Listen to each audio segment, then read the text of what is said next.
tahu ya, ini yang hadir masih sedikit nih, 20% kurang ya. Tolong sampaikan pada teman-temannya ya, supaya pagi ini bisa kita ya, kuliahnya lebih lancar ya. Formasnya tolong ya, coba cek sampaikan. Baik dok.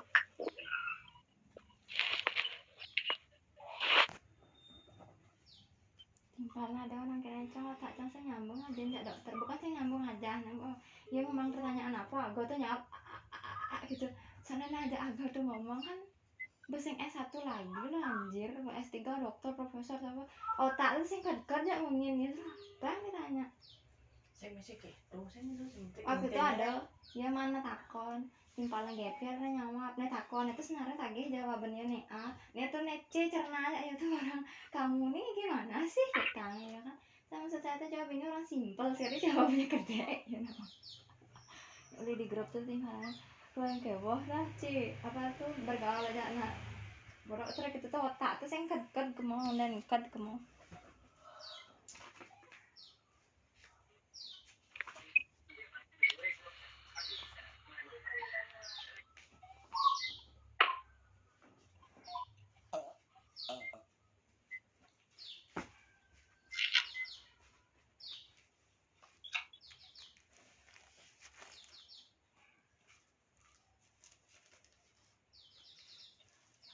Bantannya nó mày ta mình nè yo đi ra ngoài yo tara đang cố lên yo đi kia này lùng lùng nó bật động là thành cái đấy đó toh kan nó phải yang bahkan là thành cái đồ đồ như như đại yo những thế đó cái là đủ đây là bản thân cho nhận là bên đồng ta thì đâu đồ những gì bạn gì thế đó pengen toh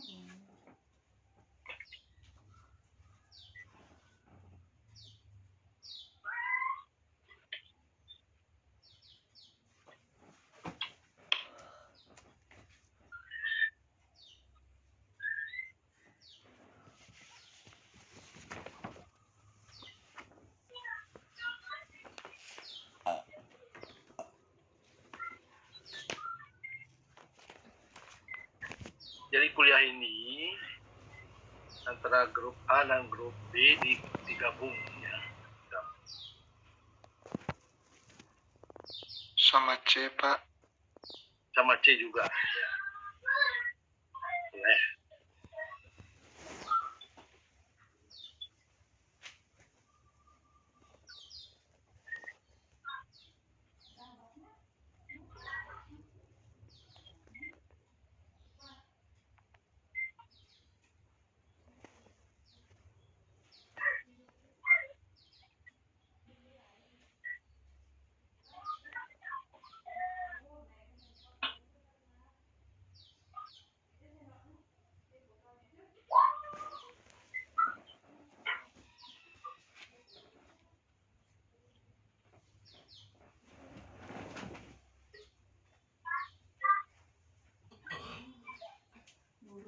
Ya sambil nunggu temennya ya, saya kasih gambaran.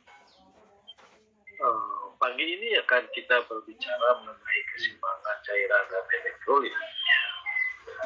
Nanti di dalam keseimbangan cairan dan elektrolit itu tentu ada suatu konsep ya berpindahnya antara cairan yang ada di darah atau ekstra seluler dan cairan yang intraseluler. Itu ada konsep perpindahan cairan dan elektrolit. Nah, kalau secara global, jadi tubuh kita itu ya dalam perpindahan cairan itu sangat tergantung dari ya kemampuan jantung kita memompahkan cairan darah ya atau plasma darah. Dari plasma darah itu termasuk cairan ekstraseluler. Nah, kemudian di dalam sel juga terjadi perpindahan cairan elektrolit.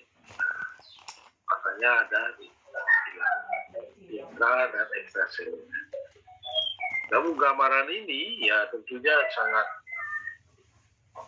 tergantung dari kemampuan jantung, kemudian keadaan dari pembuluh darah, baik pembuluh darah arteri maupun pembuluh darah vena. Yang arteri itu yang merah, vena itu yang biru. Nah, ini jantung. Jantung itu tentu ada bilik kiri dan bilik kanan, ya. Atau ada ventricle kiri, ventricle kanan, ada atrium kiri dan atrium kanan. Nah, atrium kanan ini ya ada kaitannya dengan paru-paru. Jadi dari vena semua masuk ke atrium kanan, lantas ya masuk ditumpahkan melalui dari paru-paru masuk ke paru-paru, ya kembali kepada ventricle atrium kiri masuk ke ventricle kiri. Jadi atrium kanan masuk ventricle kanan masuk ke paru-paru, kembali lagi ke atrium kiri atas ventricle kiri, baru lagi dipompa ya masuk ke aorta ini ada yang menuju ke bawah, ya ada yang menuju ke atas, sampai ada yang ke otak. Nah, itu kalau sudah melalui paru-paru terjadi perpindahan oksigen, ya kalau ditangkap oksigennya oleh hemoglobin yang ada di darah, di sel darah yang ikut dengan plasma darah, dia akan beredar yang memberikan oksigenasi. Nah itu, makanya kalau paru-parunya tidak bagus, ya pertukaran oksigen tidak bagus, ya tentu akan menyebabkan kelainan daripada tubuh kita. Organ-organ kekurangan oksigen akan menyebabkan kerusakan.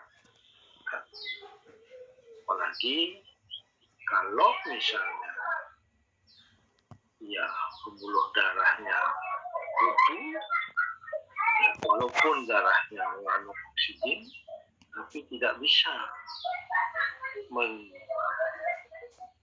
oksigen pada otak, ya kita bisa awal sekali kita bisa pingsan, setelah pingsan terus juga berarti memberikan otak ya oksigennya, sehingga bisa sel-sel saraf di otak menjadi rusak.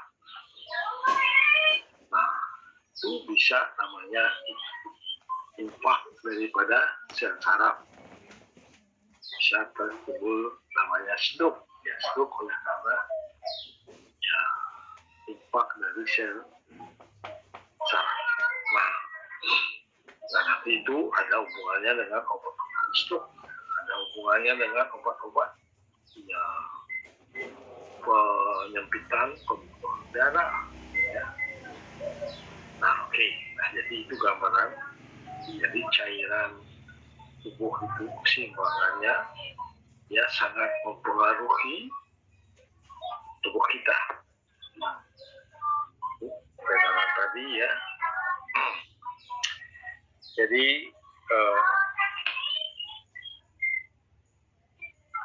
kita sudah lewat 9 menit.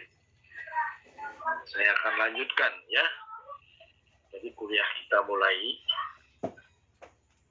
Nah, tadi sudah dari atrium ya, atrium kanan, ventricle kanan langsung ke paru-paru ya, di sini dari pertukaran oksigen ya, yang oksigennya dari vena pulmonaris ya masuk ke atrium kiri, dari atrium kiri masuk ke ventricle kiri, dipompa masuk ke aorta ya, jadi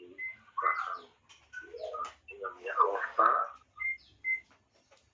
menuju ke bawah, menuju ke atas ya, kembali lagi ya dari bawah ke atrium kanan, kemudian juga dari atas ke atrium kanan. Maka arteri adalah ya pembuluh darah yang berisi plasma darah yang sudah mengandung oksigen diedarkan ke seluruh tubuh telah melalui aorta. Tapi di sini yang namanya vena, satu-satunya vena pulmonaris ya, yang mempunyai ya, plasma darah sudah mengandung oksigen. Maka kalau bahasa Indonesia ada vena ini pembuluh darah balik. Vena adalah pembuluh darah balik. Jadi ini darah yang dipompa ke paru-paru sekarang balik ke jantung. Jadi sentralnya adalah di jantung. Makanya di jantung itu ada dua titik ya. Di sini yang atrium kanan dan ventricle kanan itu warnanya biru oleh karenanya sebagai ya penampung dari pembuluh darah balik. Kemudian yang pembuluh darah balik ya vena pulmonaris itu sudah mengandung oksigen kembali pada ventricle, kembali pada atrium kiri dan ventricle. Harus ya. Jadi sudah masuk ventricle kiri itu adalah darah yang sudah mengandung oksigen ya. Nah karena itu kalau ya pembuluh darah ini buntu ya atau menyempit terutama yang di jantung, nah itu akan mengakibatkan apakah namanya baru nyerinya yang gejala ini angina ya. Kemudian kalau dia sudah menjadi heart attack ya terjadi kematian sel-sel jantung dinamakan dengan myocard infarct. Nah terjadilah penyakit jantung ya, itu nanti kita berbicara pada kuliah-kuliah berikutnya dengan topik kardiovaskuler. Dalam kardiovaskuler juga ada kaitannya dengan keseimbangan cairan dan elektrolit. Ya, ini sel-sel darah ya, beredar dan eritrosit. Cardiovascular system, what we call it, the circulatory system, is really a transportation system. Nah, transportasi cairan tubuh kita, cairan dan elektrolit. Cairan itu ada ekstraseluler dan intraseluler. Yang ekstraseluler inilah yang kelihatan di kardiovaskuler ya. Nah, itu beredar ya. Ini sel-sel di interselnya ya tentu ada plasma ya, semuanya dinamakan dengan ekstraseluler cairan dan atau plasma darah ya. Ya nanti di samping ya di samping nanti ada jantung dan pembuluh darah ya. Nanti pembuluh darah itu ada juga kaitan dengan ginjal. Nah, di sini disinilah ginjal ini ya akan mengatur ya pengeluaran cairan yang berupa kencing dan juga elektrolit. Nah itu sangat erat sekali kaitannya dengan peredaran darah, ya kardiovaskuler atau jantung dan pembuluh darahnya, ya. Nah karena juga pembuluh darah itu ada yang dipompakan masuk ke ginjal, nah di sini ya pembuluh darah. Nah disinilah ekstraseluler cairannya yang mau elektrolit juga di sini yang kan ada fungsinya, kaitannya ya untuk keseimbangan ya dari cairan tubuh. Nah itu ya. Jadi ada organ jantung, ada organ pembuluh darah, ada juga organ dari ginjal. Nah itu sangat erat kaitannya dengan keseimbangan cairan tubuh. Nah, ini ada ceritanya nanti, ya. Nah, makanya kalau di sini lihat ginjalnya, ya dipotong, ya ada di korteks, ada di medula. Nah, ini di bagian korteks, di bagian medula, di badannya, ya. Nah, ini ada korteks, ada medula. Nah, di sini kalau dilihat secara keseluruhan, namanya tubul renalis ya, dia akan ada bones, kapsul bones, kemudian ada di bagian proximal tubulis, ada bagian distal tubulis. Dari sinilah nanti ada pengaturan cairan dan elektrolit ya. Nah dari yang proximal sampai ada yang namanya loop of Henle. Nah dari di sini ada juga kejadian pertukaran cairan dan elektrolit di bagian kapsul ya. Lantas ya dan ketubular yang proximal ya, menuju ke loop, menuju ke distal dan di collecting ya, namanya collecting ductus. Nah disinilah dari cairan akhir yang dikatakan sebagai urine atau kencing kan dikeluarkan melalui collecting ductus ya, atau collecting duct menuju ke kantong kemih di sini. Nah itu cairan ya. Nah kemudian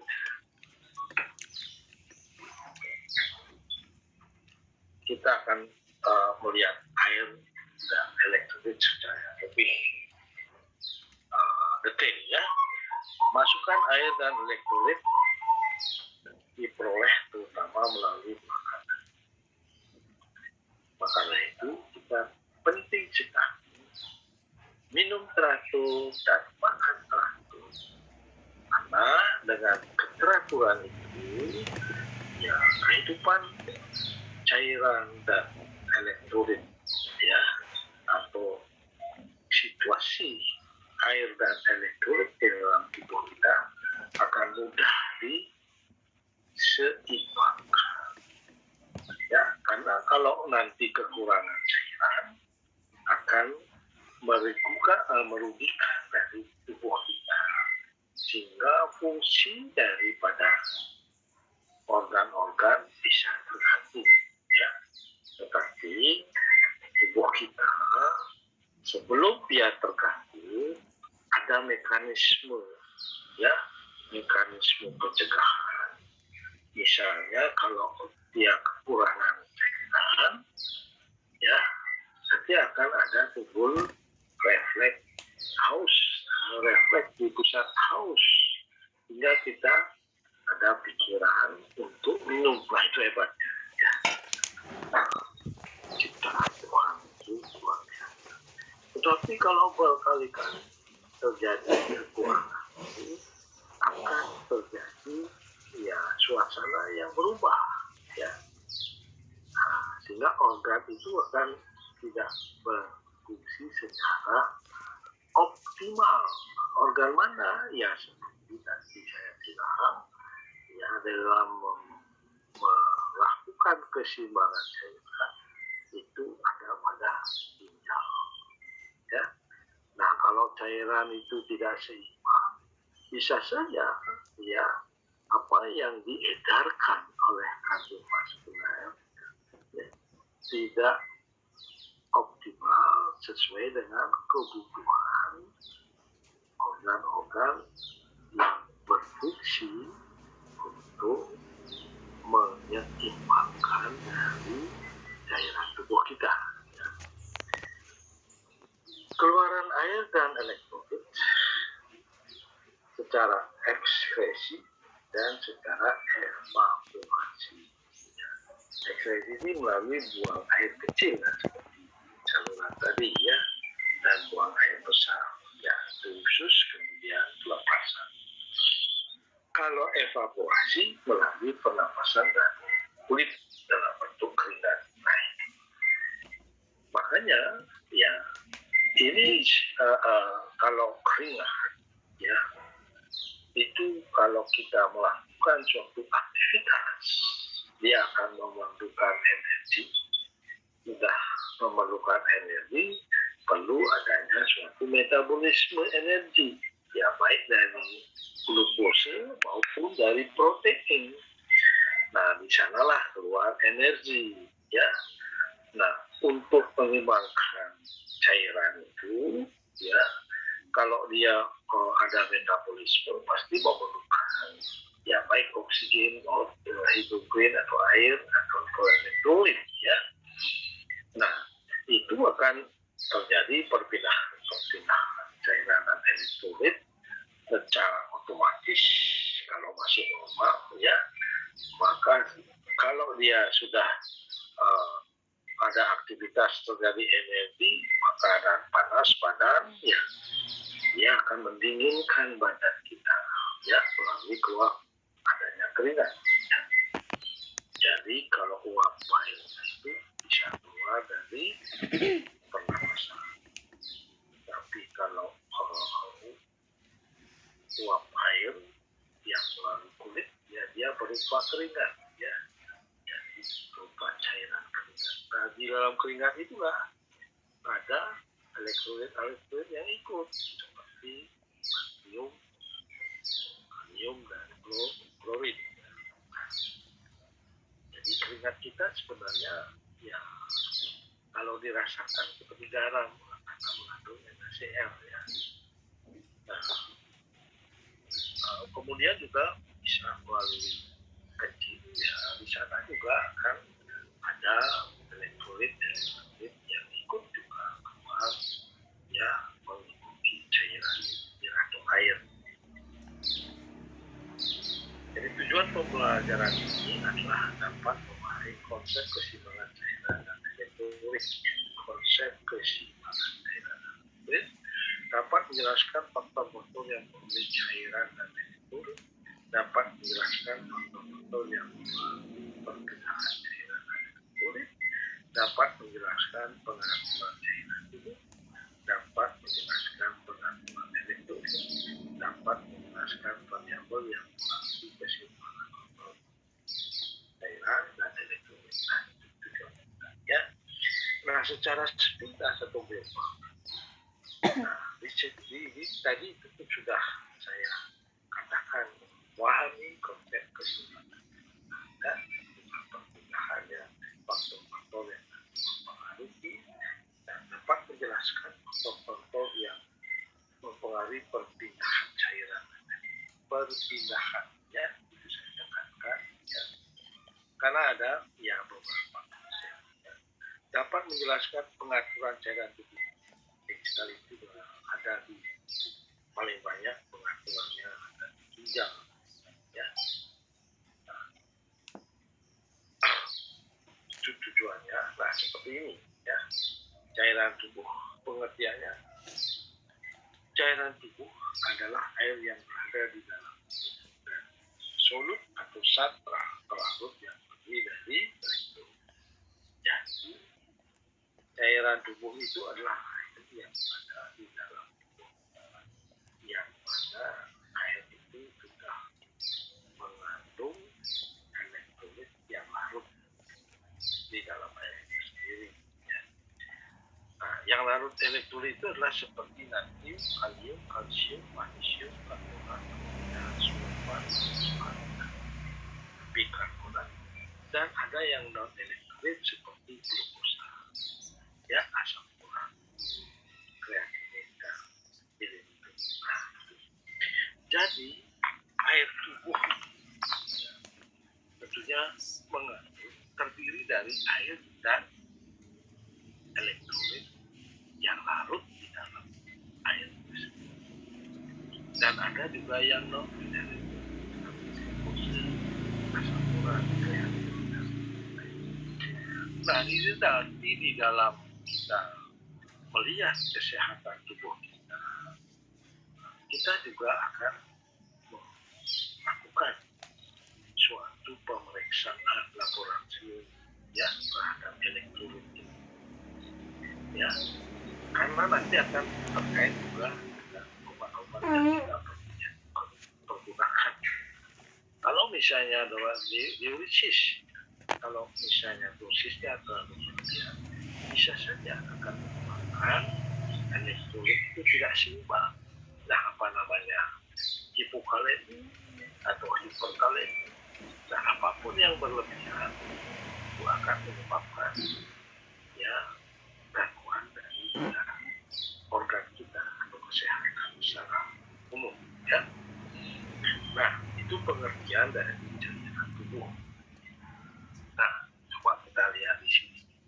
Air dalam tubuh bila terganggu bisa timbul dehidrasi atau hiperhidrasi.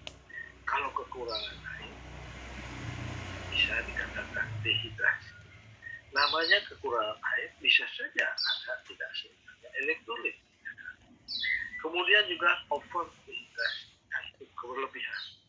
Ya, kekurangan atau kelebihan daripada cairan itu akan menyebabkan gangguan kesehatan kita. Nah, gambaran prinsip hidrasi adalah sebagai berikut, ya.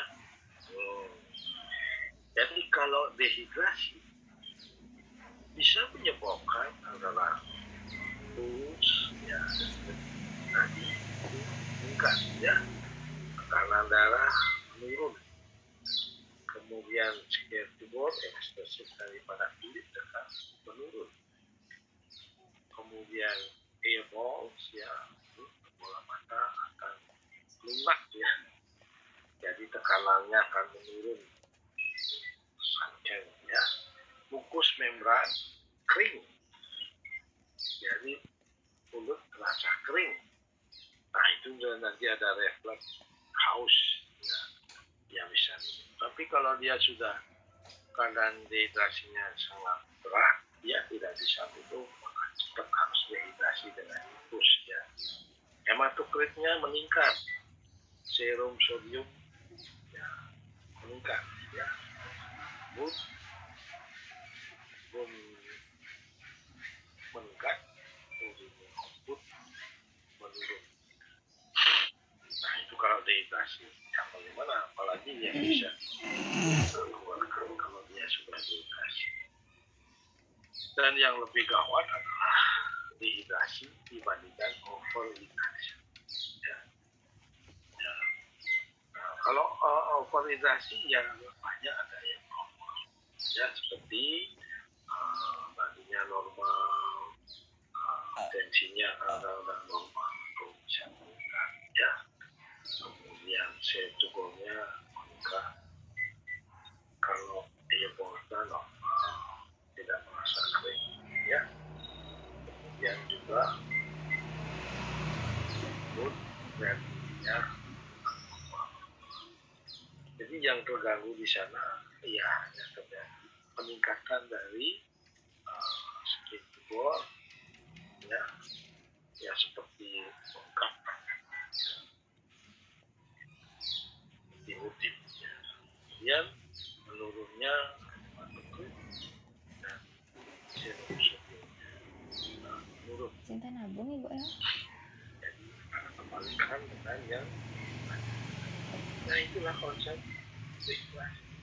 Bayangkan kalau nantinya dehidrasi, ya pulsnya menurun, itu berarti ada jantungnya akan dipicu ya untuk memenuhi dari kardiovaskuler ya, artinya apa namanya memenuhi keseimbangan dari dikompensasi untuk keseimbangan dari cairan sehingga jantungnya dipicu ya.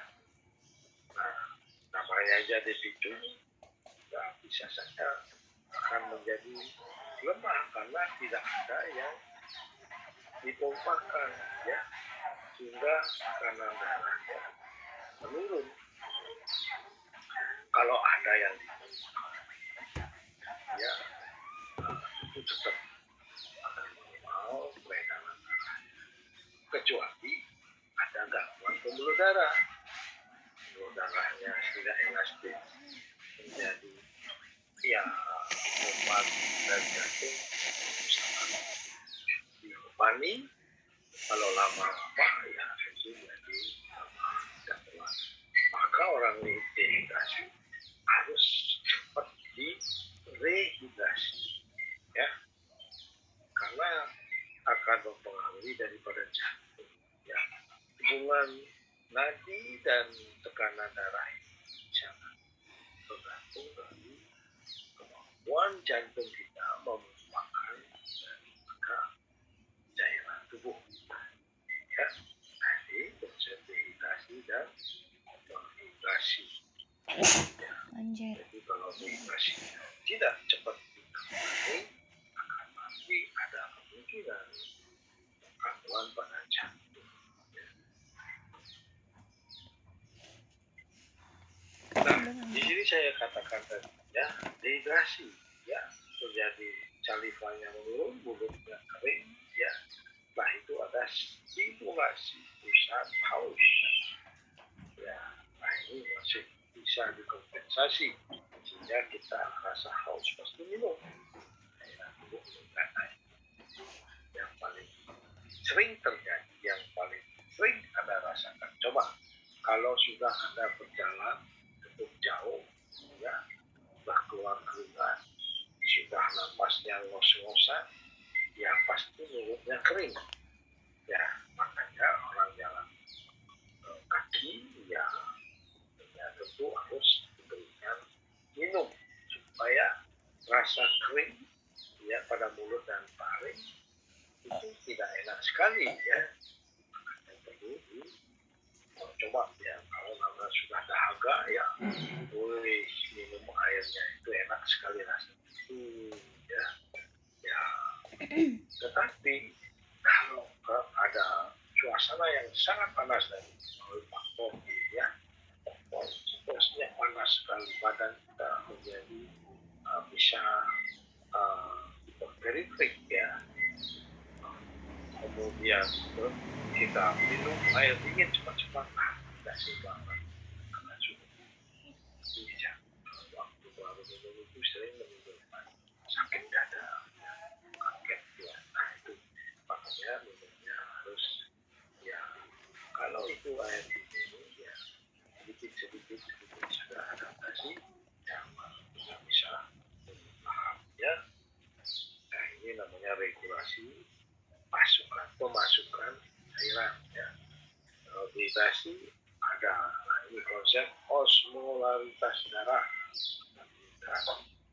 ya, stimulasi osmoreseptor di hipotalamus. Kalau di sini juga di hipotalamus di ada stimulasi pusat haus di hipotalamus ya.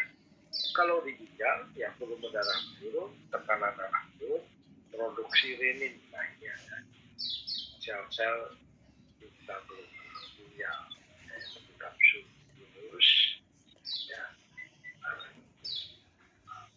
Di daerah sebelah ya akan terjadi ada sel-sel kita yang keluar renin ya, yang keluar dari angiotensin 2 meningkat akan ya stimulasi pusat haus.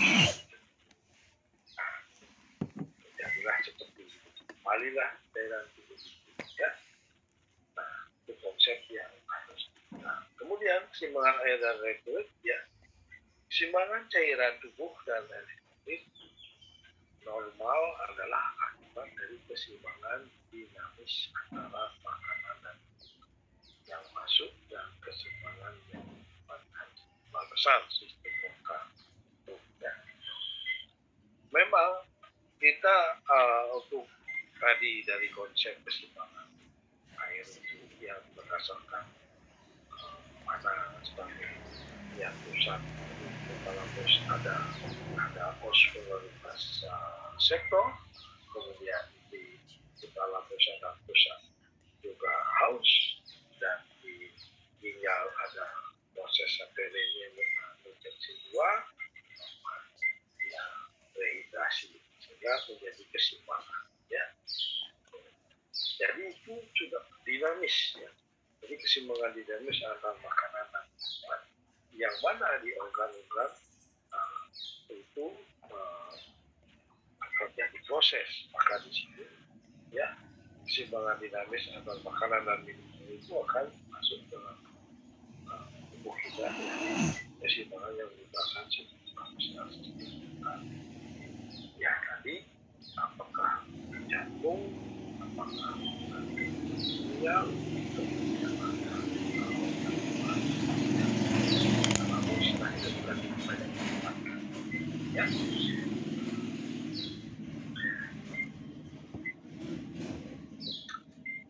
Jadi dalam air dalam tubuh kurang 60% air ya.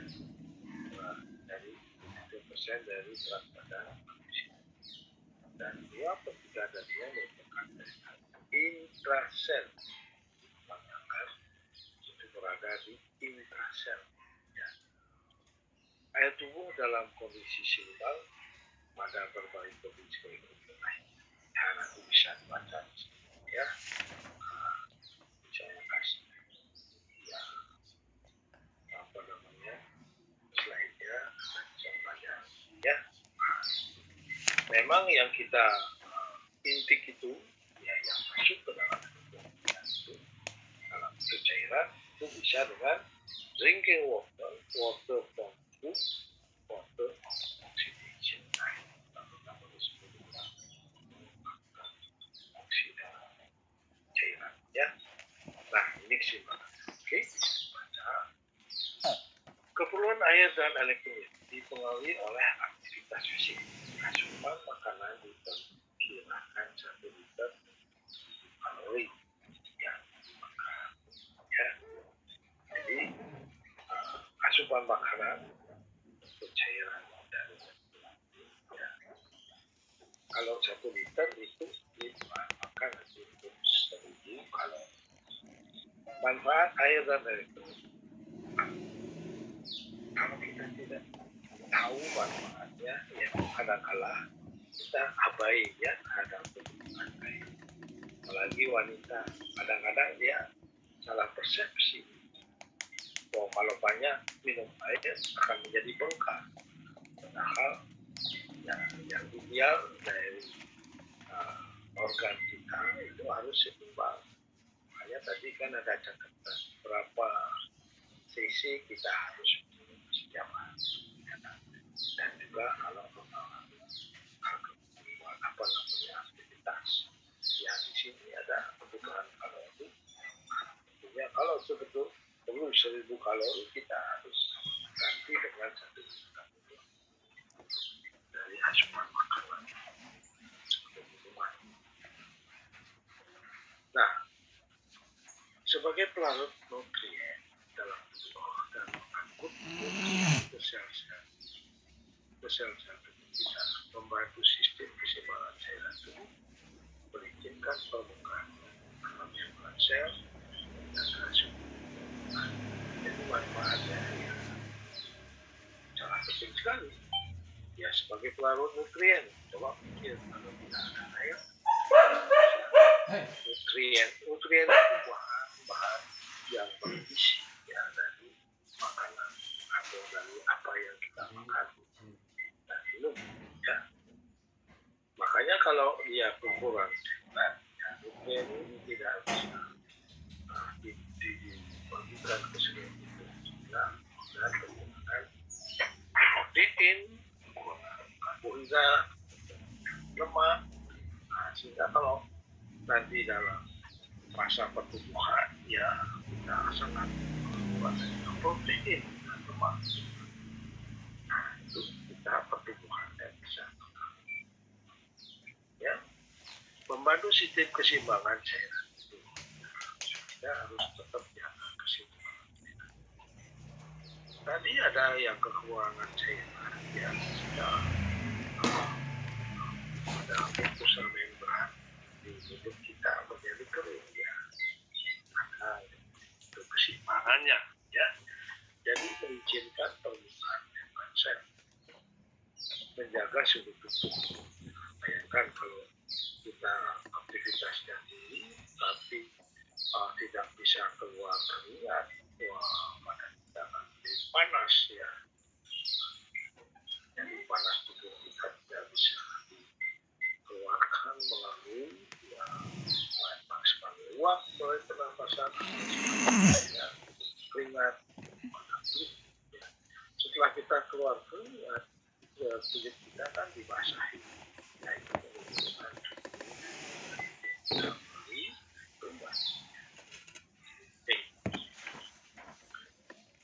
cairan tubuh adalah air bersifat itu di dalamnya yang dibutuhkan untuk kesehatan sel. Jadi kalau sel-sel di dalam tubuh kita akan berjuta-juta sel.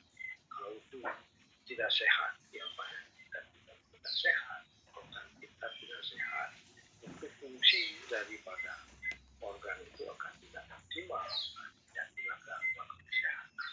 Ya, di mana cairan tersebut berada di dalam sel dan sel. Jadi cairan tubuh, nah cairan tubuh ada sis dan ses.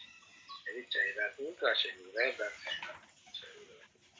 Dan ada sedikit yang namanya interstisium ya di antara sel-sel. Ya. Kemudian ada plasma darah. Jadi dia akan terbagi menjadi cairan intraseluler, cairan extraseluler, plasma darah. Ini tentunya ada di darah. Ya. Cairan tubuh itu ya berupa air ya merupakan komponen tubuh manusia yang paling banyak meliputi 60% dari berat badan. Jadi airnya 60% sampai 70% ya, dari berat badan ya. Nah, jadi lebih dari 60% ya tubuh kita terdiri dari air ya.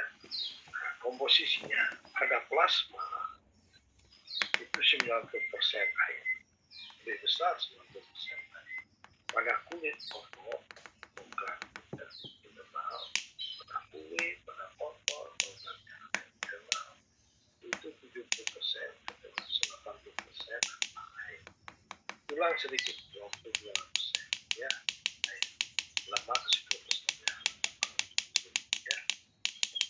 Nah, jadi di dalam tubuh kita ini ada yang cairan tubuhnya di plasma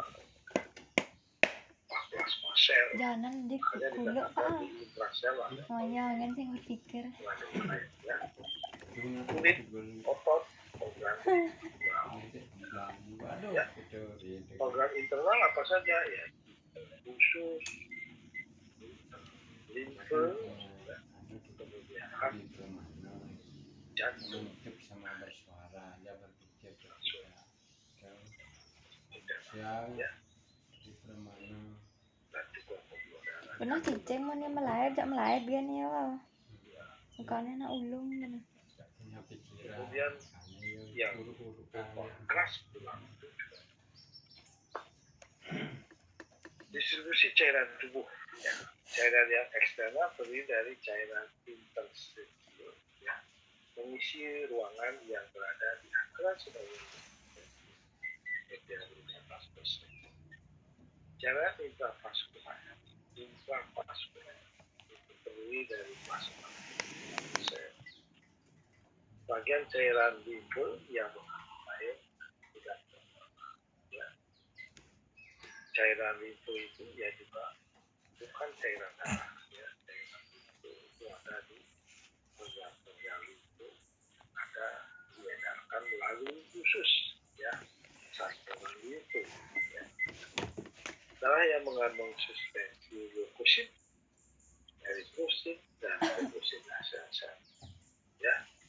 Jadi sel-sel darah leukosit, eritrosit, dan leukosit. Nah itu cairan ekstravaskuler.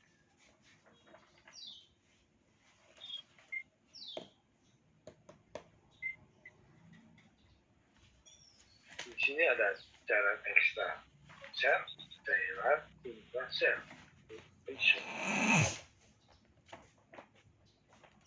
membentuk 40% berat. Nah ini dibalik berat badan, berat tubuh itu ya, membentuk 40% cairan intrasel. Cairan di dalam membran sel yang berisi substansi mineralotis yang penting untuk keseimbangan cairan dan jadi itu cairan distribusi cairan bagian tubuh dari cairan ekstrasel dari itu ya, cairan intrasel ya 40% membentuk. Nah kalau dilihat gambaran ya kasarnya begini ya, ini bisa dikombinasikan kalau ini ya di otak aja 75% ya, baik sebagai blood darah ya, air itu 88%, di liver sebanyak ya 88%, di ginjal 88%, di tulang 22%, otot 20%. Nah, jadi ini bisa kalau di sini paru-paru tak kelihatan, paru-paru yang bisa. Ya saya dua ambil ini supaya ada yang saling ya. Buah pinggang sama dengan kidney ya, otot sama darah ya. Nah itu gambaran ya, rupanya air itu ya, yang 60% dari berat badan itu ya akan didistribusikan di otak sekian, darah sekian, liver sekian, terasi sekian, nah ini semua yang penting ya.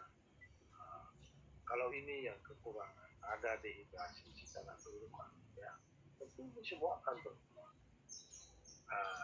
ya. Nah itu bahayanya karena dia terdistribusi secara menyeluruh pada organ-organ yang vital. Jadi itu ya, tidak perlu terjadi ya.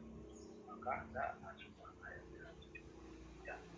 Dan paling sedikit 80% tergantung kalau aktivitasnya meningkat itu sampai 2.500 cc setiap hari. Keseimbangan cairan mengukur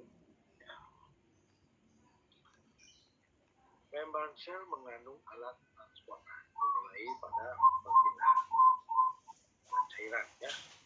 Jadi membran sel ini ya, paling memegang peran penting di dalam perpindahan dari cairan dan elektrolit.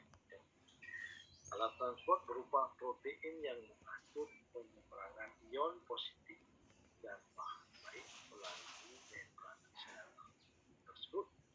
Ya, jadi ada suatu berupa protein yang kalau elektronnya atau kalau elektron itu sebagai ion positif. Ya, ion negatif akan mengikuti ion positif dan air akan mengalir ke arah cairan yang lebih tinggi proses. Jadi pindah yang secara elektron ya dari biomus ya pindah misalnya ke intraseluler ya, maka di membran sel ini juga ada ion aktif yang ikut ya bersama-sama air. Contoh alat transport ini adalah namanya pompa natrium ya. Jadi pompa natrium kalungnya jadi potasium sodium potasium pump.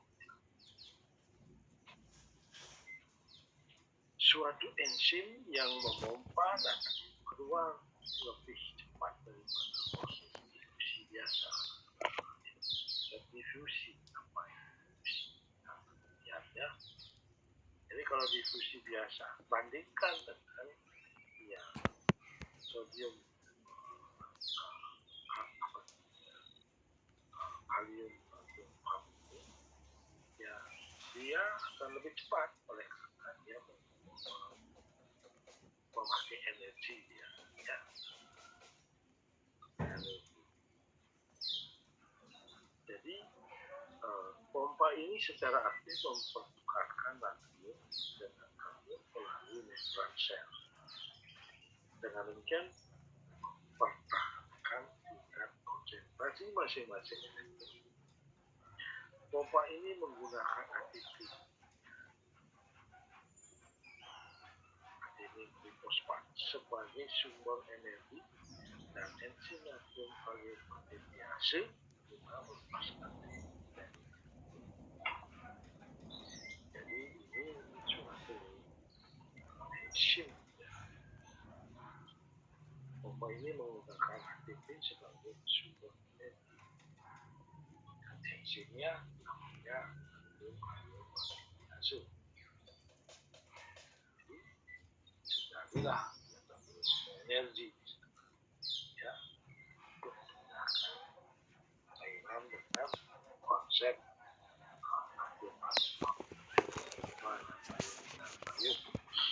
keseimbangan cairan dan air hidup dalam keadaan normal. Jumlah cairan yang masuk ke dalam tubuh sama air dan elektrolit masuk ke dalam air minum, cairan, air dibuang oleh tubuh beberapa organ penting.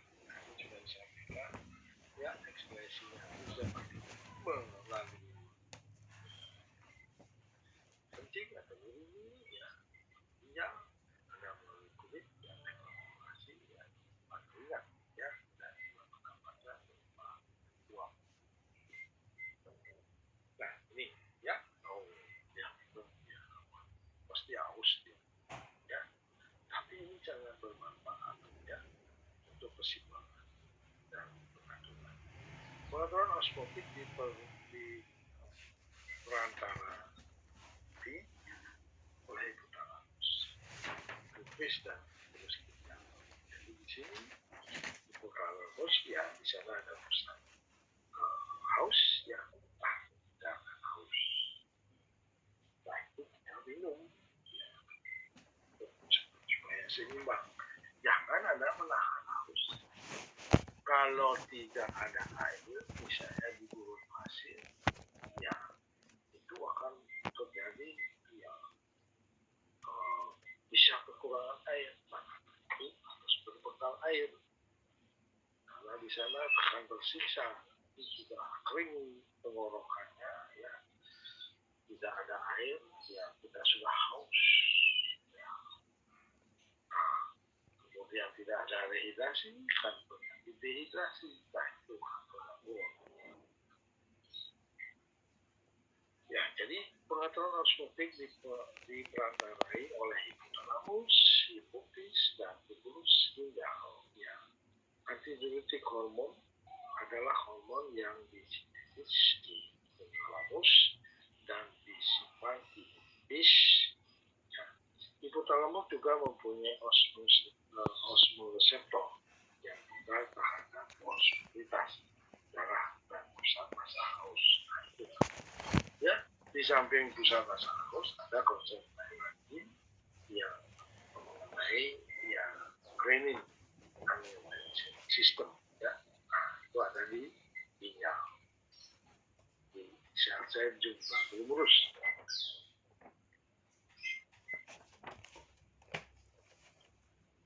Hormon antidiuretik hormon jika terjadi penurunan air, tubuh merespon meningkatkan osmolaritas dengan hormon ADH sehingga menurunkan produksi urin.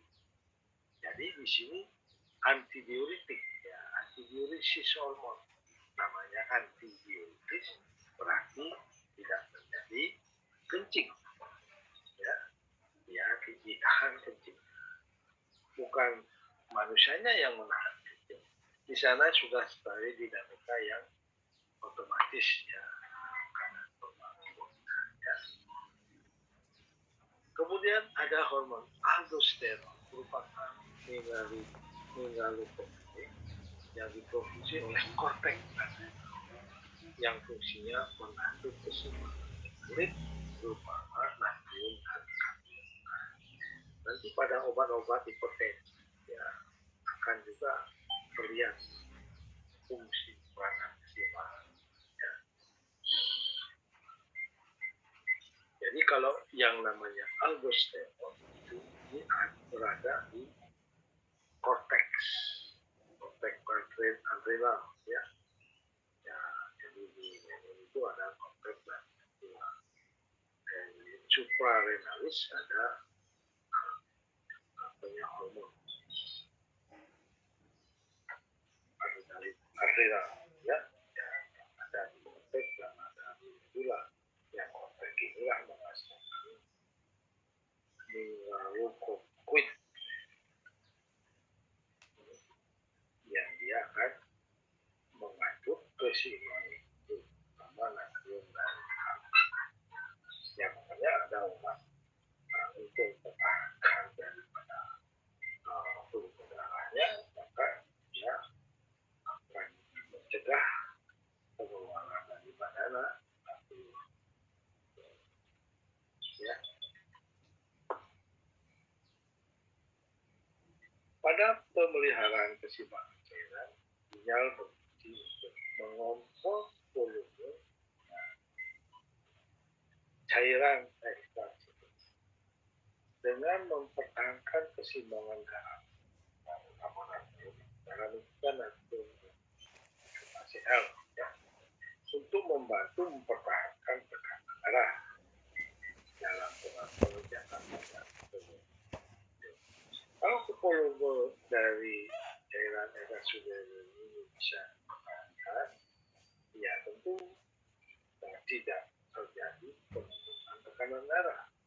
Tapi kalau volumenya terlalu bisa meningkatkan tekanan pembuluh darah, maka disinilah diatur ya yang mengontrol osmolaritas cairan ekstraktif dengan mempertahankan keseimbangan air. Hal ini harus diatur ketat akan keseimbangan sel-sel. Ya, jadi kalau sel-selnya holding, ya itu bagus. Atau sel-selnya kanker, ya maka itu ada konsep osmolaritas. Ya. Nah, ada reseptor osmolaritas ada di hipokampus. Ya. Nah, itu. Jadi ingat ya organ-organnya ya. Kalau melalui hormon, ya ada di sana ada pusat haus, ya pusat osmolaritas. Kembali pada skema tadi. Ya. Bila aliran darah berkurang, ginjal mengeluarkan enzim renin. Ya. Kembali pada tadi ya. Renin ini, ya, renin mengubah angiotensin menjadi bentuk aktif enzim. Ya. Angiotensin ini kalau dia mengaruh pada kelenjar adrenal, ya, adrenal mengeluarkan aldosteron. Ya. Ginjal menahan natrium dan air. Ya, dan pembuluh darah. Jadi angiotensin ini bisa menuju ke kelenjar adrenal, bisa menuju langsung ke pembuluh darah. pembuluh darah akan menjadi konstriksi atau mengkerut, meningkatkan tekanan darah. Bila konsentrasi garam naik, rangsangan terhadap kelenjar pituitari, ya, kelenjar pituitari ini ya akan melepas hormon ya, maka tekanannya. Jadi ini hubungannya dengan cairan volume air, cairan ekstraseluler, ya. Jadi bisa dengan osmolaritas, bisa dengan renin, aldosteron, langsung darah, dan untuk anti diuresis hormon. Nah, itulah peran optimal yang pertama, ya, pengaturan keseimbangan air oleh ini garam kan, kalau makan di restoran pasti ada ini, ya. Memang garam ini penyedap, tapi hati-hati kalau sudah ya 40 tahun kan, jangan berlebihan Tadi ya, makan garam, ya. Mekanisme pengaturan keseimbangan tubuh pertama-tama tergantung pada perubahan sirkulasi. Mekanisme pengaturan sekresi natrium oleh sel adalah yang paling bertanggung jawab bagi dalam tubuh dan sistem drainase tensi. Atau sel adalah mekanisme yang paling penting dalam ya, nah itu aldosteron, ya. Pengaturan elektrolit. Ini elektrolitnya. Jadi kalau kation, pengaturan natrium, ya. Jadi kalau kation ini ada pengaturan natrium, ada pengaturan kalium, pengaturan kalsium, pengaturan magnesium. Nah, inilah elektrolit yang sama, ya. Merupakan kation paling banyak jumlahnya dalam cairan ekstraseluler. Nilai laboratorium yaitu namanya 135 sampai 145 per ya. Sumber utama natrium daging olahan, ya, kemudian makanan ringan. Nah, makanan ringan sering sekali bumbunya pasti mengandung garam, apa aja gitu, ya, kacang, kecuali kacang rebus pun kadang-kadang dikasih garam. Kacang jagung rebus dikasih garam, ya. Kemudian ya citos apapun ya, makanan ringan pasti mengandung garam. Saya katakan pasti mengandung garam, ya. Maka itu kalau mengandung garam itu kalau orang sudah ya umur lansia berhati-hati, ya. Pasti kan banyak mengandung garam. Tensi kita, pembuluh darah orang tua sudah meningkati, ya kalau volumenya akan meningkat oleh karena yang diretensi oleh natrium ke pembuluh darah ekstraseluler. Nah, itu tensi akan naik. Maka kalau orang tensinya tinggi, pasti ada nasihat kurangi garam. Nah, bukan tidak makan garam, kurangi garam, ya. Pengaturan kalium, ya, merupakan kation intrasel utama, ya. Mengatur eksitabilitas perancangan neuromuskular dan kontraksi otot. Nilai lab normal adalah 3,5 sampai 5 dari ekokoliter.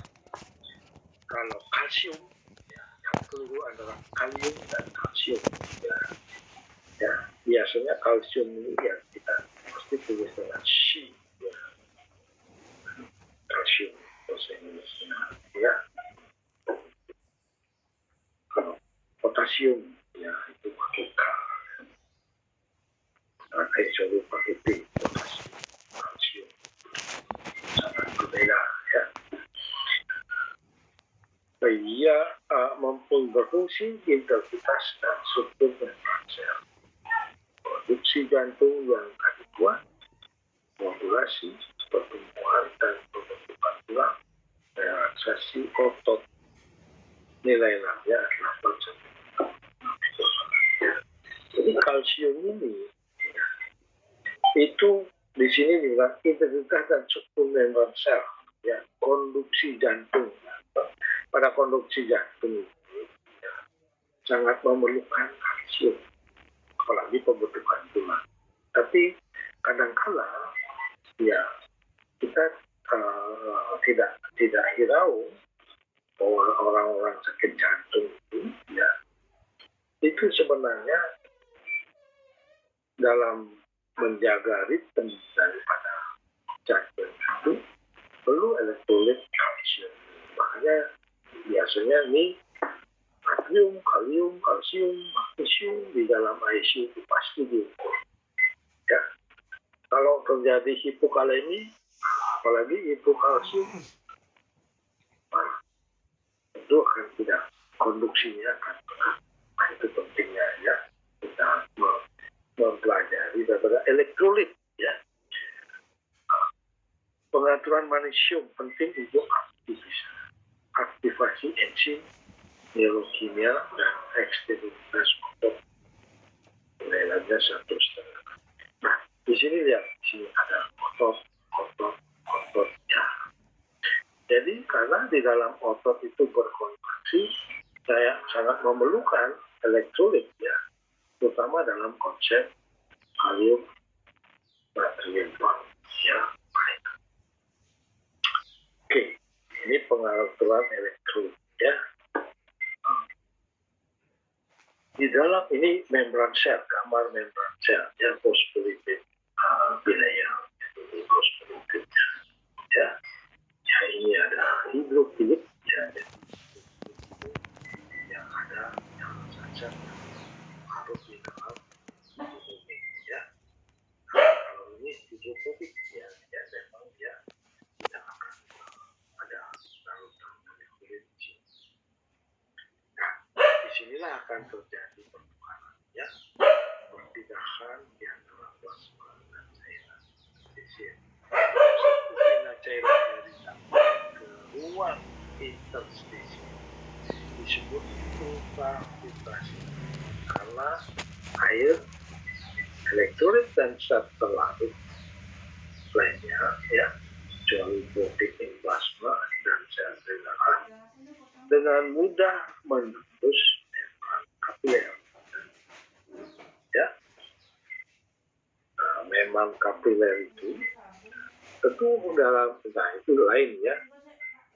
Dari peredaran darah atau pembuluh darah ada atriol ya, yang nanti ada di membran sel ini ya, dia akan mengalami ultrafiltrasi kapiler Bebas apa kan tadi? ke ruang interstitial sel, celah-celah yang di antara sel sendiri ya.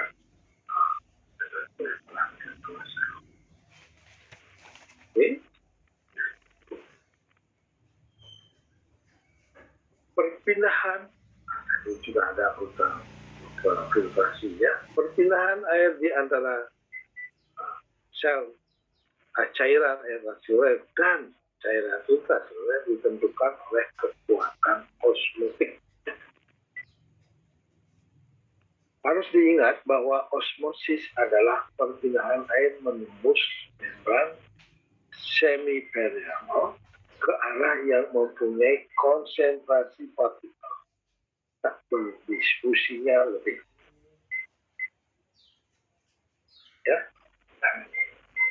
Jadi di sini kekuatan osmotik atau perpindahan sel ya dari cairan ekstraseluler dan cairan intraseluler sangat ditentukan oleh kekuatan. Apa itu osmosis? Ya, ini konsep bahwa osmosis adalah perpindahan air yang menembus membran sel permeabel, semi permeabel, ya, ke arah yang mempunyai konsentrasi partikel tak berdiskusi. Ya, karena ada juga proses difusi. Ya, jangan keliru. Ya. Jadi perpindahan selnya itu ya, melewati membran semi permeabel ke arah yang mempunyai konsentrasi partikel tak berdiskusi. Nah ini ya osmosis. Jadi di sini kekuatan osmosis, tekanan osmosis. Di sini cairan air, ya. Nah di sini yang mengandung lapisan. Ini semi permeabel. Yang ini kan tidak berdiskusi, ya. Jadi ini mempunyai tekanan untuk diskusi, ya. Pindah dia kemana? Nah, direction of water flow. Ya, ini osmosis.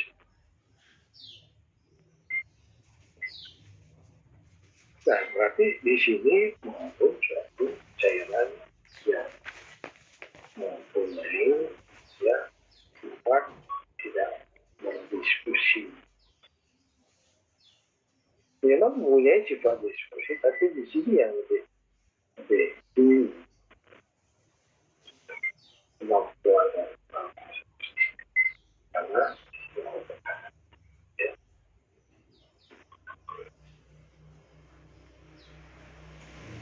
Nah kalau ini ya channel protein, ya. Ini berbeda di sini, ya. Di sini punya terjadi difusi, bukan osmosis. Difusi adalah perpindahan secara pasif dari elektrolit atau gas oksigen. Ya.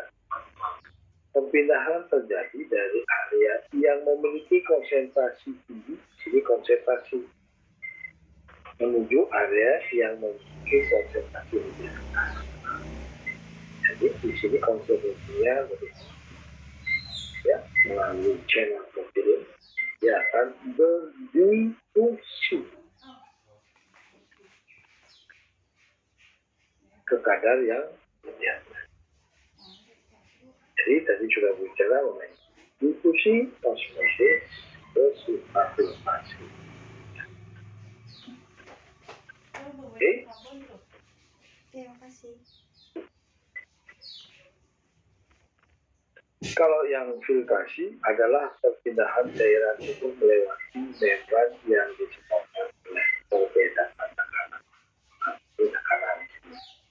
Tadi kalau pada osmosis, ya, di sana dikatakan bahwa ada suatu tekanan osmosis, ya, tetapi di sana akan berbeda dengan difusi. Kalau osmosis dia akan mengambil perpindahan dari semi permeabel daripada membran. Ya, semua pasti melewati membran. Tapi ada yang bukan semi permeabel, yang di sana kan bisa konsep osmosis yang bisa terjadi perpindahan cairan. Kalau filtrasi karena tekanan. Kalau ultrafiltrasi ya tentu perpindahan dari kapiler, ya. Nah, pergerakan cairan tubuh. Diskusi proses ketika materi panas partikel seperti gula dalam cairan berpindah dari cairan konsentrasi ke daerah konsentrasi rendah. Ya, gambarannya seperti tadi. Ya tentu yang dilewati adalah membran sel. Osmosis perpindahan larut ini seperti air mengandung membran semi permeabel yang berpindah dari konsentrasi solid rendah ke konsentrasi solid tinggi. Nah, tadi dikatakan ya ke daerah cairan yang menuju melewati semi-trailer menuju ke lautan yang mempunyai distribusi tidak tinggi. Also especially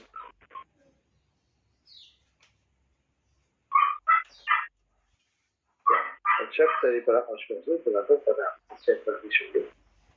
Suhu larutan, muatan nuklir solid. Perbedaan adalah tekanan osmosis yang dibuatkan. Ya. Osmolitas, tekanan osmotik larutan. Jadi osmolaritas, isotonik larutan yang osmolaritasnya sama dengan plasma darah. Tekanan onkotik ya, albumin menghasilkan koloid. Nah, jadi kalau misalnya osmosis ya, itu perpindahan produk ini seperti air semi, apakah kalau nantinya ada tekanan yang isotonik, ya, jadi larutan yang osmolaritasnya sama dengan plasma darah, jadi sehingga tidak terjadi ya dengan tekanan sama ya. Nah, kecuali ada perubahan kalau sudah seimbang ya isotonik, ada perubahan yang menyebabkan yang gangguan daripada kadar larutannya ya akan terjadilah osmosis melalui membran sekunder. Cairan atau air dibuang oleh tubuh melalui ini sudah ya, untuk air kencing, sudah ya, elektrolit ikut terbuang melalui air kencing, ya, kemampuan tubuh untuk mempertahankan kejenuhan cairan dan elektrolit dikenangkan oleh sudah ada sama ya. Ini kita menuju ke diuretik. Nah, ya, sekarang sudah bagi berapa menit? Ya. Ada yang bertanya? Sebelum dilanjutkan, tadi kan mengenai konsep perpindahan dari cairan, ya, kemudian distribusi daripada cairan, ya, kemudian dijelaskan ada organ-organ yang terkait dalam pengaturan cairan itu, dan saya sudah jelaskan ya. Sekarang masuk ke diuretik ya, ada yang bertanya. Ini berasal dari kata diuretik yang berarti merangsang berkemih, adalah obat yang bekerja pada ginjal untuk meningkatkan efeksi air dan natrium klorid. Akan ada peningkatan volume urin yang diuresis ya, menunjuk pada jumlah zat larut dalam air. Jadi itulah yang akan sebagai diuretik ya, merangsang berkemih. Apa saja yang bekerja di sana ya. Jadi kalau kita memakai ada obat yang diuresis, tentunya obat yang merangsang berkemih supaya cairannya keluar. Tapi ingat, cairan keluar tentu ada elektrolit yang mengikuti ya, bagaimana itu ya, tergantung dari obat-obatnya. Nah, ini daerah ginjal yang tadi sudah saya bayangkan ada proses tulang. Nah, disinilah terjadi pertukaran perpindahan cairan ya, pada di korteks, daerah korteks itu ada yang glomerulus di sini dan terus proksimal. Sedangkan yang loop dan distal itu ya, yang loopnya ada di medula, ya, keluar lagi ada di korteks dan menuju ke connecting ductus menuju ke vesical organ. Nah, keluarlah sebagai urine. Kalau diuretik itu ada diuretik osmotik, kemudian ada muhammad dalam tubuh. Jadi di sini pembagiannya yang osmotik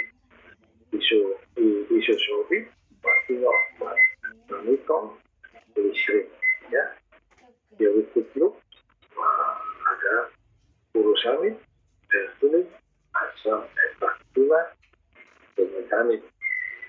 Kemudian yang biotik dengan kalium, ya ada jenis aldosterone. Tadi udah menyinggung kan, aldosterone, ya sudah menyinggung mengenai loop, ya sudah menyinggung mengenai apa namanya yang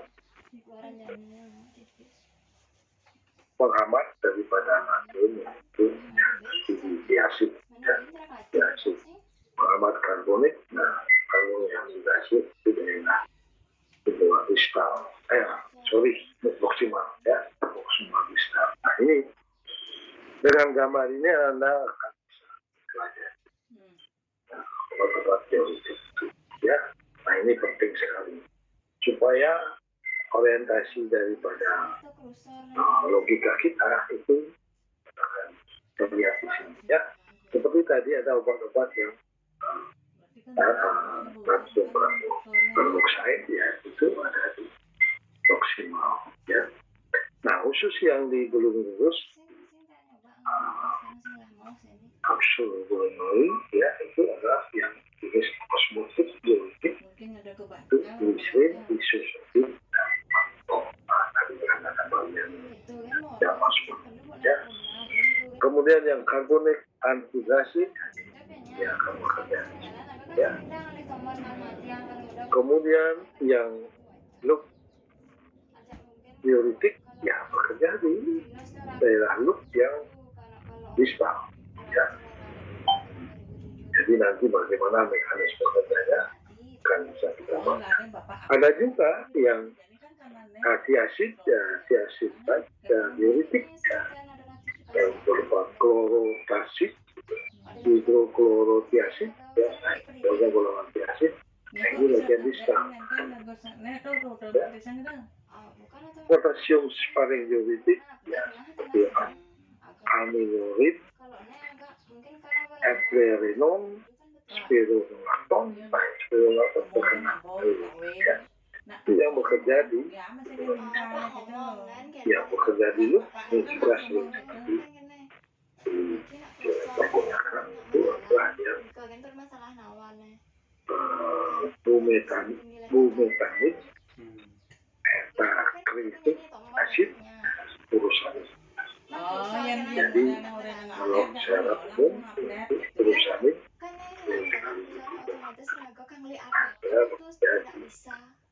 nah, kadang-kadang furusamid ini juga karena keluarnya kalium, ya, itu bisa ya, ya, nah, ini sama, ya, daripada yang seperti diuretik osmotik, ya. Nah, di sini merupakan senyawa yang difiltrasi namun tidak direabsorpsi, ya, disaring reabsorpsi, ya, osmotik. Ada 3 tempat kerja, yakni di tubulus proksimal, tahenal, dan tubulus kompleks. Ini lebih terkait. Tadi hanya diperlihatkan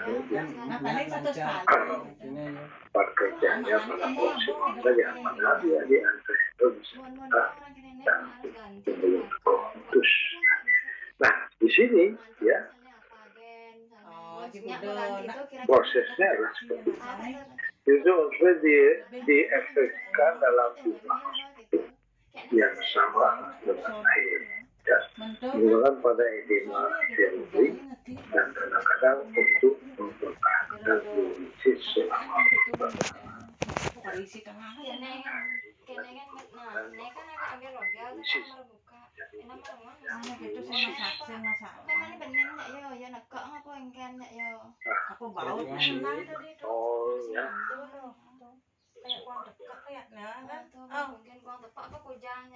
ini gambar di kan buka lo mah ada duit dah apa masa apa nggak singa pas di lubang itu tapi marah beli pasti singa cari laptop awal namanya kayaknya tak mau tutup itu pasti ada orang nak belum itu udah cara engsel kene pak engsel pintu itu nepak batang mesin tuh kan orang ya ya mon kalau tisu jangan ya Tapi di sini dengan obat kosmetik ini Iya nih, memang dah. dibuat Iya kan orang tuh ya gitu. Bahwa Kadang kan terjadi update diuresis. Ya bang orang ada tuh ada pengeluaran dari lagi air. sakit ya sini aja bawa kita bener bapaknya Bandung tuh. Udah nggak tahu apa nih perusahaannya ya di update aja kan itu bu tidak. ya tuh orang update ya orang updatein gitu. Pembuluh darah Soalnya saya nggak jalan yang kayak Masalahnya nah pangsai makerah nih kan bu jak kas bayon cas kemen lah. kan seni dan Sekarang saya bertanya ingat ibu cang wae. Coba sudah nak mumi tuh cakap macam paling udah tidur bedek doh. musik ya Udah ada yang mau ibarat nak air ya yaitu stimulus volume Ini benar bersih ini. menurunkan lintasan ya Sing kene lebih kerat tuh bang. resikonya ada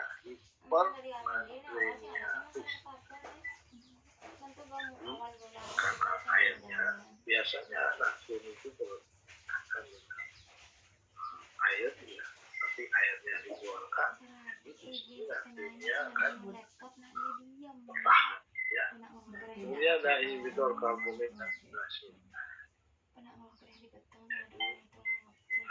di sini akan karbonat anidasi sini mengkatalisis reaksi CO2 plus aqua ya merupakan diuretik lemah dan jarang Mana orang tidak kene malu konfirmasi ya sih. jadi di sini Makanya ada galak tuh wae ini di mana mau ada kene gitu di betulong. daerah proksimal Saling gitu dong gua langsung marah-marah bertawang nak gitu jak betuin hanya kan. keluar kemudian akan terjadi reaksi aktuasi jual terus dia akan menganalisis ya kok kira-kira bisa tambahin mouse ini gini dia nggak gini lagi kan nak ya selain kalau dicabut misalnya mouse itu misalnya saya nggak mouse nih ya badannya ya kursornya pokoknya gitu lah Motion kan ada motion masih kabel kan. caplek cet gitu kan langsung lah ya tuh otomatis Atau bang. ini misalnya cabut mouse itu berganti kursornya mau kan gitu gitulah konsultasi ya yo dua kira biayanya kudu kayaknya sih sampai 3 juta ya terus sih hipokalemik metabolik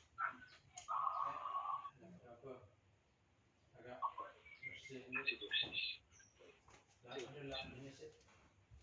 Asalnya biar bocah sene penuh tuh kan terus bukan berarti sih ya. toleransi hidup waktu 2 sampai 3 hari memang di sini jangan Tapi kabelnya awet lemah ya. Modelnya ada mus nene contoh cap kene tadi yang ngone tadi kan ne multi tuh oleh. bebas ada cabang bebas ya nak oke. mau nikah laptopnya 2007 Nah ini yang banyak sekali iya masalahnya saya ya asiknya terbentuk dari inhibitor kan mungkin drama atau apa tetapi aktivitasnya Jadi mungkin ya lah karena ya habis Adinda mantakon karena Adinda sana dua teknik komputer gitu kan aku merupakan ini obat mungkin utama dalam tergantung aktivitas kebutuhan yang make Jarawat kan berunya kuliah harus rame yang besar. menggunakan secara luas pada terapi. Cek do bingung gitu. pas ki aja ganti dulu laptopku 2007 gitu Efek samping yang sering terjadi Megan bang mending ada hipokalemia, yang gitu loh. hiperuricemia, hiperglikemia, dan retek gitu laptopnya Wah, hiperglikemia, hiperlipidemia. Jadi di sini suatu hal yang bahaya juga ya kalau ini penggunaannya lama ya bisa saja jadilah hiperlipidemia dan hiperglikemia yang merupakan ya bahaya pada pembuluh darah. Halo? Saya cek dulu. Gampang tadi yang Gimana? Ya? Halo? Halo, Pak. Halo, Pak. Bisa dilanjutkan? Bisa, Pak. Ya, bisa. Nanti saya kasih ini. dia Ya, makin Pak, orang sering memahami ada kan itu bertanya organ itu ya apa ya memahami Bapak fungsi Greta organ pindah itu. pengen nggak bisa nih gitu kan Kita ngidang sangat di bahasanya ya menarik sama orang untuk sing ngidang nantinya kita pelajari. Sing tapi kan. Tadi sudah singgung. Tapi yang Tapi ya kayaknya ya nak beda. susah nih ya Ya. Pak. Kan dia mengolah langan. Kalau sekarang Apa ini lagi kalau di masalahnya kamarnya kasih bangko total gitu untuk apa kan kadang beli laptop bekerja mati terutama total pada beli segmen laptop awal. mati total aduh itu yang paling Radiasi itu paling bekerja dengan pada laptop itu terus ya rusak mungkin kalau install laptop bekas mungkin radiasi. Kita gampang belajar ya, menghambat reabsorpsi NaCl. Tuh soalnya gini tuh Menghambat ya. di kan. Dan dengan terikat pada nak mula meli simpul lelak yang aja lah dia berat meli untuk ya. kontras Itu pol. di gini Hijau. di Dan Jangan pekanan saya. dia menghambat Ada duit reabsorpsi. Bapak. jangan tidak natriumnya laptopnya keluar, sih ya. ngan Pak Ya ke banyak cara kulit laptop ya baru terus set langsung kena Sing zaman lari beli di ini jajan. cabut dulu coba tuh cabut dulu Dicabut Pak dong enak nih tidak sih. cabut lu kan reabsorpsi. kembalian lu cek kan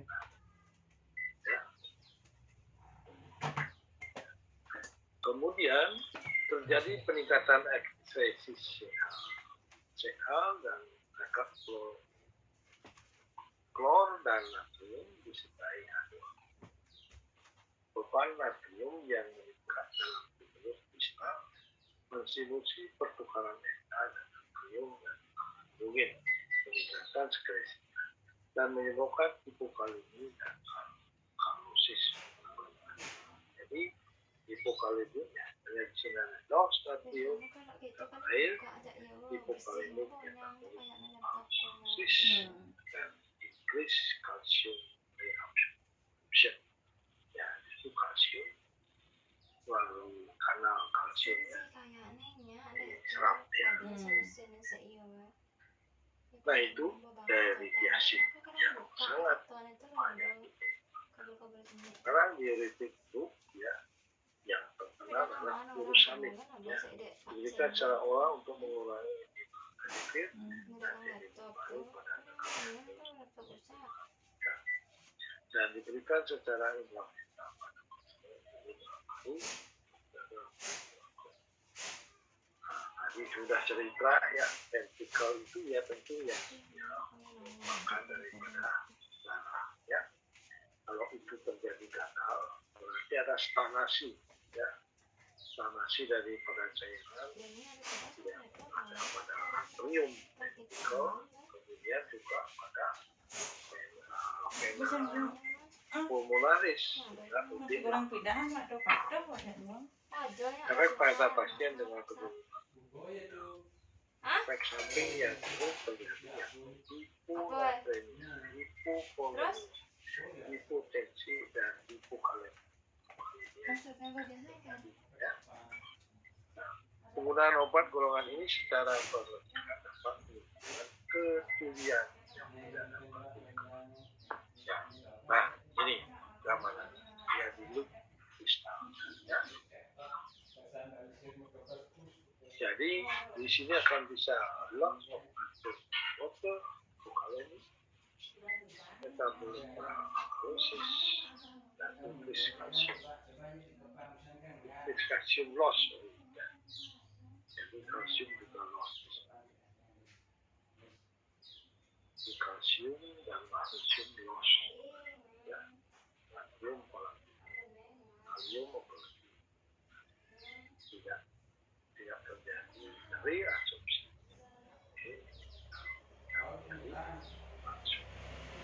Loss. Jadi dengan gambar ini akan mudah. Ini contohnya langsung. Diuretik hemat kalium kerja pada segmen yang respon terhadap aldosteron pada nefron distal di mana hemostasis kalium dikendalikan. Nah ini diuretik yang hemat kalium. Nah dia ada kaitannya dengan aldosteron. Ya. Aldosteron menstimulasi reabsorpsi natrium dan potensi. basement yang mengarah 2 tahun dan menuju ke dalam lumen. Itu sih biotik emang agak menurunkan reabsorpsi baterai dengan mengangkat atau memblok amyloid dan PADR. Obat ini dapat menyembuhkan hiperkalemia berat, terutama pada pasien dengan gangguan berat, karena obat ini menurunkan seleksi aldosteron dan selanjutnya. Nah, memang pemilihan obat kapan kita terus bahayanya ya. Nah, ini obatnya.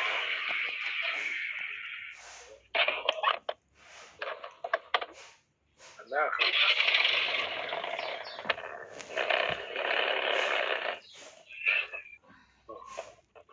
jadi kalau ini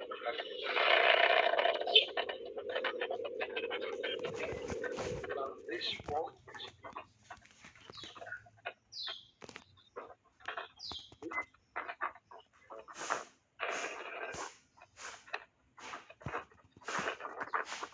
oke, sedikit lagi ya, itu ada suara-suara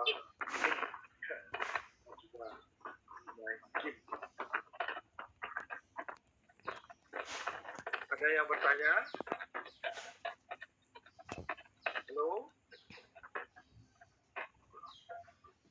Halo?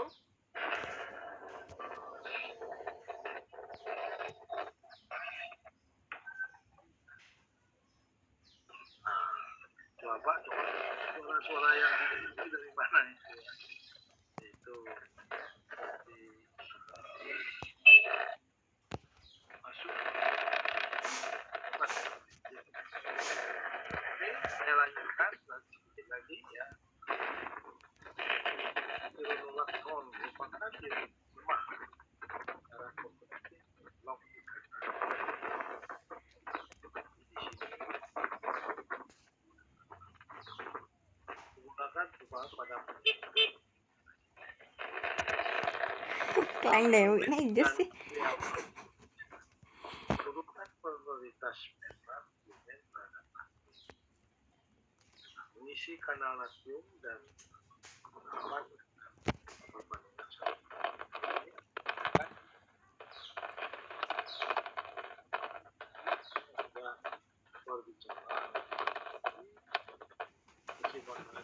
Timpalap kan zoom kalau pesu terakhir hidup pengkene ya motor berjalan ngobel tingkin deh mana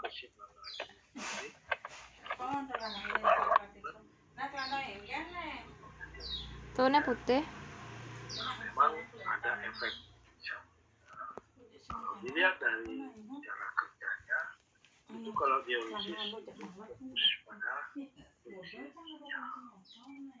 ginjal itu ya tentu akan melihat dari glomerulus ya, jadi dari kapsul glomerulus, kemudian dari tubular renal ya, yang baik yang proksimal, loop, dan semua itu dialisisnya dikumpulkan pada tubular ductus tubularis dan juga di kanan fisika. di kanan ya pak. Oh calampungin ya Sedikit berbicara mengenai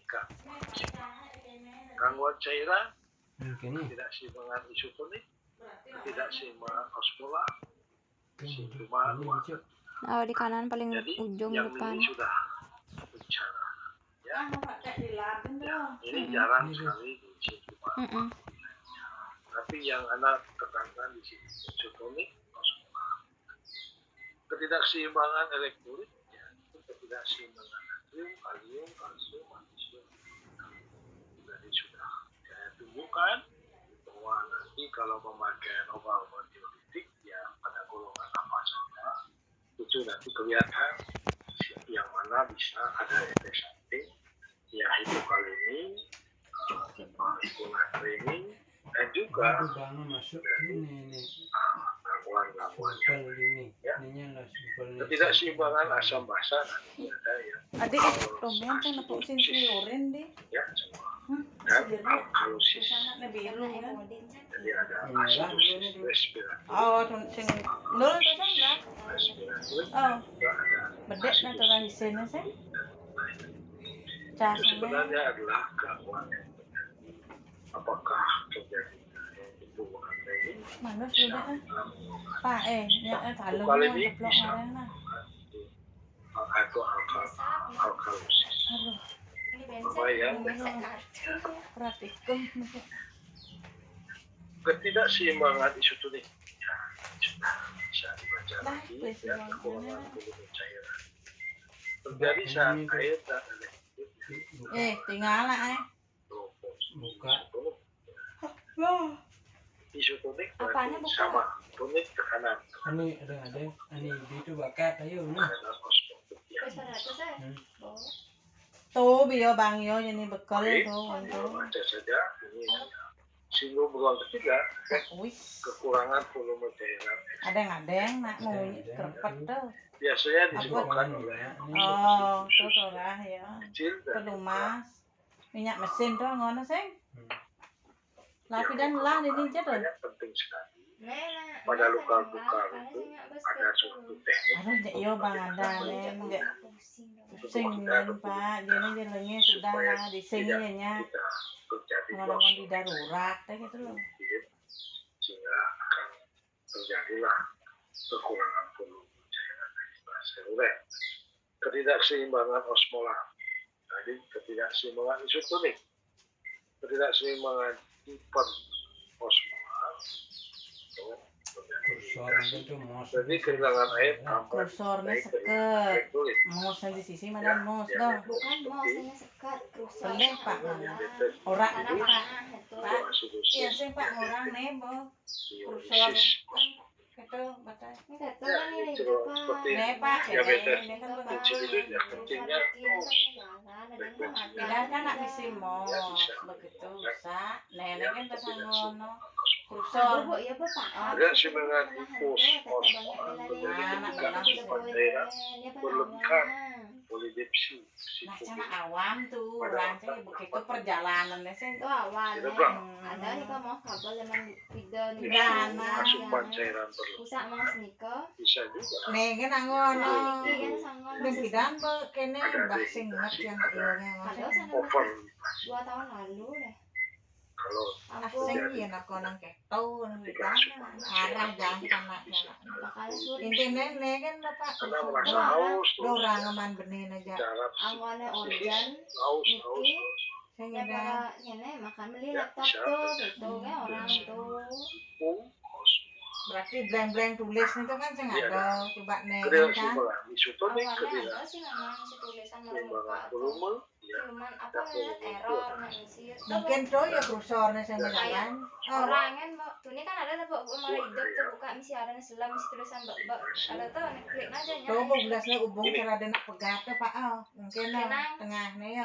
kena kadang yang elektronik ada ketidakseimbangan Yang baru nih sing ngon mouse kita sing masalah. sehingga masalah ditambah mouse baru tadi lebih luang kan Nah, ketidakseimbangan tuh ini masuk bener kan lu minim dek kena sudah kecanggihan itu kan orang waktu zaman yang dulu nih bagus itu. tinggalnya orang ini kan laptop ini buka sihnya cara laptop pun tampilan awalnya baru ini kan klik hidup serat itu kan langsung yang kena serat loading serat langsung yang kena gambarannya full di layar kan Jadi, gambar Ngontol kan ya bu orang background bunga segala itu macam yang Enak, saya ada bisa tulisan apa-apa. sampaikan langsung isi tulisannya. memerlukan waktu yang Kan klik singkat ntar ya cet marah ya Biasanya kan isi bunga-bunga tuh refresh kan kena untuk tuh ada. ah ini karena khusus hanya sudah lewat 4 menit Nah coba lade Ada yang mau tanya? orang bukan lade mara buka tomol itu set kita bawa bunga apa tampilannya. udah buka Halo. selam dulu Dari saya tidak, Pak. lu milih klik enter nah klik enter Berarti yang lain bagaimana kabel yang itu spesifik? ada kene sang di bedan sang kabel tadi Suara lagi aja yang pertama saya tahu itu ini yang suaranya otaknya dari gitu bisa oleh-oleh Apriyadi ya. Nah, Terima kasih Apriyadi. Nah, mana ngerasa ibu Pak si Pak Den. Ada perhatian. Yang takutnya yang lain Itu loh. tidak ada Oh, perhatian, komputer tapi ada. saya Tuh benak ketabanan, no. Nyak nyamuk kadang dok gratis sudah lah yang bu, ayo bagi bu untuk perlu oke kawin nih. kalau Apalagi lagi udah terbiasa apa ini itu kan. itu ya Bapak nih Landung tuh aja karena sini aja bawa bu update lagi gitu. Cuman man cerita kan. jadi Hal yang kipas itu tapi yang kan hadir bang aja sedikit ya. sekali ya 80. Kipas laptop dan yang orang panas tuh. Jumlah semua berapa? Oh, Yang baru ini beli tuh, nggak usah lagi gitu buat Neo. Itu kan karena gawang saya mas tabah edukasi jaya itu kan karena lama alih Ada yang tahu? alih kayaknya kan karena lama manggon barang nak misalnya mau 6 jam tuh aku 12 Sekitar jam, 9 kan benar naya mas tuh Sampai bau itu. gue kan gitu Ya berarti kayaknya lagi sedikit ya. Nah oke nanti akan absensinya tentu dari penanggung jawab kuliah itu Bu Ariati sudah orang dia membuat linknya ya tentu anak dia akan bisa merekam ya siapa yang aktif dan tidak aktif ya. Nah Maaf Bapak, suaranya putus-putus. putus-putus. Oh di sini ya nggak tahu maaf ya kalau putus. Sekarang masih sekarang jelas. Kalau di device saya terdengar jelas, Pak. Oh ya itu mungkin di sinyal Anda ya. Nah, di sini juga saya dari rumah ini sinyalnya bagus sekali tidak pernah terganggu. Jadi bilang Kalau di kampus baru sering sekali. kayaknya di kota ngon Oke, nanti ya ini di kota ngon lah. kalau kurang jelas pelajari di slide dan itu semua slide-nya baik. Terutama dari gambar-gambarnya itu nanti akan apa yang saya katakan tadi ya akan seolah-olah kembali nanti ada. Makanya saya kira baiknya saya kasih slide, tolong ya dilihat slide-nya ya. Kalau misalnya tadi kurang fokus ya. Nah, sehingga diskusinya tidak terjadi, saya takut tidak ada yang fokus ya. Nah ini memang kelemahan kita online.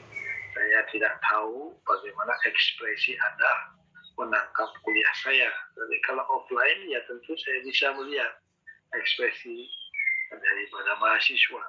Tapi jangan itu menjadi halangan buat kita belajar ya. Maka saya akan sampaikan slide saya dan itu memang cukup banyak slide-nya.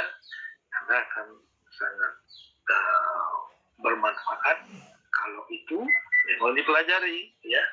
Kalau tidak dipelajari tentunya sangat kalau dievaluasi tentu susah nanti menjawab soal saya ya. Oke. Ada yang lain ya? Kalau tidak ada ya karena waktunya sudah habis, saya tutup dengan para Santi ya. Om Santi Santi Santi Om. Ya. Ya, makasih Pak. Terima kasih Bapak. Terima kasih Bapak. Terima kasih Dok. Terima kasih Bapak. Nanti di kormanya akan saya kirim slide-nya ya. Oke. Baik. Baik Bapak. Ya Pak. Ya.